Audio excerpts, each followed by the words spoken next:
आता तमिळ, तेलुगू, कन्नड हे सिनेमे थेट हिंदीमध्ये डब होऊन पॅन इंडियाचं मार्केट गाठतायत. पण यामध्ये आपला मराठी सिनेमा मात्र कुठं कमी पडतोय? नमस्कार, मी अजिंक्यराज काकडे आपल्या सर्वांचं स्वागत करतो खटपट स्टुडिओवर.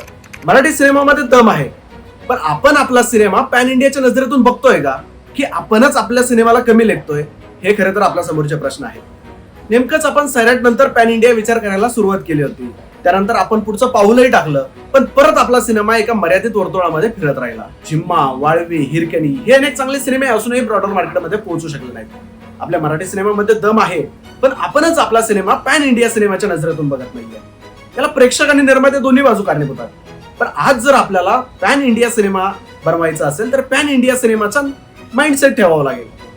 भाषेचा नाही तर दर्जाचा विचार करावा लागेल. तेव्हा आपण आपला सिनेमा फक्त मराठी सिनेमा म्हणून नाही तर सिनेमा म्हणून बघू. तेव्हा निर्मातेही दर्जा देतील आणि प्रेक्षकही दाद देतील. तुम्हाला हा टॉपिक, हा विषय कसा वाटला आम्हाला कमेंट करून नक्की सांगा.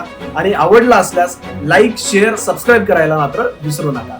धन्यवाद. भेटूयात नेक्स्ट व्हिडिओमध्ये, कारण आता खटपटीशिवाय पर्याय नाही.